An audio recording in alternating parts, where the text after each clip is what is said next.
Salgado.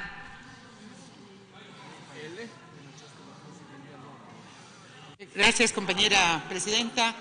Señoras y señores asambleístas, en el escenario de la deliberación democrática, esta mañana y tarde hemos tenido, creo yo, todos los sectores la oportunidad de expresar a través de nuestra voz las diferentes visiones, los diferentes también intereses que representamos desde la sociedad, porque eso somos, representantes de una ciudadanía.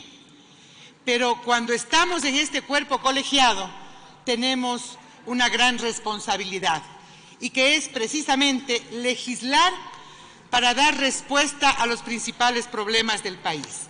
Y cuando tenemos en nuestras manos, en este momento, una ley que, como ya se ha dicho acá, levanta muchas expectativas para solucionar problemas urgentes que tiene el país y el pueblo ecuatoriano, especialmente cuando se nos habla de reactivación productiva, de generación de empleo, que son precisamente las expectativas que tiene el pueblo ecuatoriano. Tenemos que hacer los esfuerzos para encontrar en nuestra acción la mejor respuesta a esta expectativa. Mucho me temo, señora presidenta, de que en los discursos al menos terminamos confundiendo o terminamos creando falsas expectativas. Y digo eso porque esta ley básicamente tiene tres aspectos centrales: la remisión tributaria, las reglas macrofiscales y los incentivos para nuevas inversiones. Yo creo que el resto y lo que hemos podido contribuir de alguna manera son lo que nos permite o nos ha permitido las condiciones en este espacio de la pluralidad y de una correlación de fuerzas políticas concretas. Pero me voy a referir concretamente a lo que es la remisión tributaria y a cuál es la expectativa que tenemos precisamente para esa reactivación económica. Remisión implica perdonar, condonar, subsidiar, en este caso, no las deudas, no los impuestos, sí, y hay que decirlo frontalmente, las multas, los intereses y los recargos sobre deudas que se acercan a los 5.000 millones de dólares. Sobre deudas que se acercan a 5.000 millones de dólares. Y este es el origen precisamente de la remisión, no es otro. No podríamos estar hablando de remisión si es que no existiría una deuda en litigio, en conflicto, una deuda judicializada, que en muchos casos, ojalá pudiéramos saber si fueron utilizados justamente esa deuda en disputa precisamente con la intención de no pagar los impuestos. Eso sí sería bueno, señora presidenta, el hacer un seguimiento para ver cuántas de esas voluntades que hoy aparecen en función de contribuir a esa reactivación económica lo hacen precisamente cumpliendo con su obligación. Y en esto yo quiero remitirme a lo que acaba de decir el asambleísta Henry Conque. Dice: el gobierno no está arrodillado a los empresarios. Más bien los empresarios le estamos haciendo el favor, ¿no?, de garantizar liquidez. Porque los empresarios sí tenemos plata. Eso acabó de decir. Y eso es evidente. O sea, de eso yo creo que no hay duda. Y efectivamente, si ese sector, especialmente que va a ser beneficiado con esta remisión, tiene las condiciones económicas que inclusive permite lanzarle la boya al Estado para garantizar la liquidez, ojalá muchos de ellos, no creo que todos, que no pagaron con la intencionalidad de evadir sus deudas, reconozcan que sí tienen condiciones y pagan, sean patriotas, tengan sensibilidad social y lo puedan hacer. Porque esto de la remisión termina siendo una también expectativa. Porque acá nada nos ha asegurado, ningún informe técnico, que cuál puede ser los resultados de esta remisión, porque la remisión inclusive queda a voluntad de quienes quieran acogerse. Lo que sí sabemos es que cerca de 5.000 millones es la deuda del sector empresarial al Estado ecuatoriano. Segundo, yo creo que las reglas macrofiscales ha sido un tema que acá ha develado también qué Estado queremos, cuál es el rol del Estado, qué modelo de economía queremos y cómo estamos mirando la responsabilidad, especialmente en la garantía del cumplimiento de derechos que la Constitución le impone al Estado ecuatoriano. Y eso es un problema, y tenemos que decirlo. Cuando nos plantean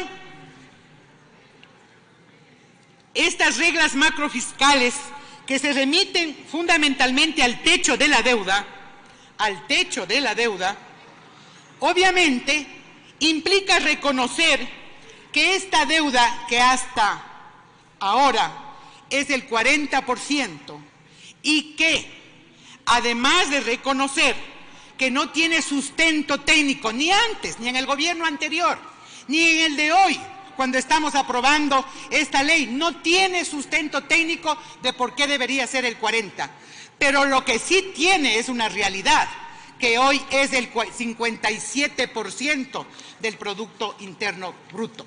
Y esa realidad, con esta ley y con las reglas macrofiscales, lo que obliga necesariamente es a una reducción de 18.000 millones de dólares para poder alcanzar el 40% que significa mantener el techo de la deuda.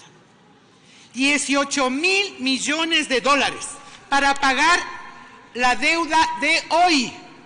Pero como también esta ley prevé la posibilidad de seguirse endeudando, tendrá que ser 18.000 millones más la deuda de mañana. Esas reglas macrofiscales, vistas así, obviamente implican reconocer de que el Estado tiene que tener un ajuste fiscal drástico, duro. La pregunta es, ¿quién lo paga ese ajuste? Y precisamente esta ley lo que nos está llevando y conduciendo es precisamente a reducir el gasto público, porque de hecho con la remisión y con los incentivos lo que se hace es reducir los ingresos. Por lo tanto, hay que buscar alternativas y hay que plantear, sincerar realmente dónde está la posibilidad de cumplir los buenos deseos que comparto con muchos de los asambleístas en esta mañana y tarde se ha dado. Y uno de ellos es precisamente, se ha dicho, cómo reactivamos la economía, cómo bajamos los costos de producción. Yo he copiado aquí literalmente lo que se ha dicho. Si nosotros desconocemos precisamente que el valor del capital pasa también por reconocer de que en este país tienen las tasas de interés bancarias más altas en países dolarizados, que a nuestros empresarios, porque acá no se trata de dividir quiénes están con la empresa privada y quiénes no, se trata justamente de entender que los empresarios, especialmente nuestros empresarios nacionales, se debaten en situaciones competitivas adversas, que para poder activar la economía dependen de altos intereses y créditos. Y no solamente, compañeros y compañeras asambleístas, de lo que podamos darlos o comprometer en esta ley de la banca pública. Me refiero e insistiré todo el tiempo, aunque eso me genere problemas. Hay que poner al debate qué ha hecho la banca pública y privada para reactivar la economía cuando mantienen intereses desde el 17% hasta el 33%.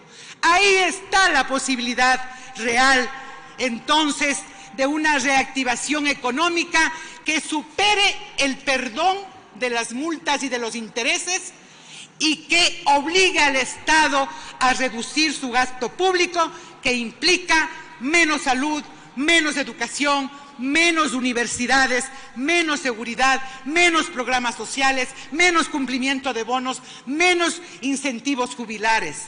Esas son las circunstancias que es importante también decirlo y poner en el tapete de discusión. No se trata entonces únicamente de esperar que la remisión que hoy se concretará a través de esta ley garantice una reactivación económica, porque precisamente un país que tiene el 60% de desempleo aspira realmente que la economía popular y solidaria, que el emprendimiento, que el sector artesanal, que las pymes, que nuestras empresas realmente tengan la capacidad de desarrollarse y no estén en desventaja de lo que hoy ha sido recurrente hablar. Inversión extranjera equivalente a solucionar el problema del desempleo. La inversión extranjera encuentra y se nutre de capitales frescos al 3 y al 4%. Frente a nuestras empresas que tienen que endeudarse en la banca privada a cerca del 18 y 20%. Esos son entonces los temas que aún no se han tocado. Esas son entonces las realidades que ahora nos conducen simplemente a hablar de eliminar subsidios a los combustibles, porque los subsidios se mantienen, señoras y señores, con la contribución de todos los ecuatorianos a través de los impuestos. Y cuando estos se reducen o se eliminan, los subsidios, más que anunciarlos, a lo mejor sean verdades o acciones inminentes. Por eso nosotros no creemos en un modelo en el que precisamente se le desmantela al Estado, se le debilita al Estado, se le despoja al Estado de su responsabilidad con lo fundamental, no que compita con la empresa privada, en lo que se refiere a la garantía de derechos. Hemos hecho propuestas, ni una sola.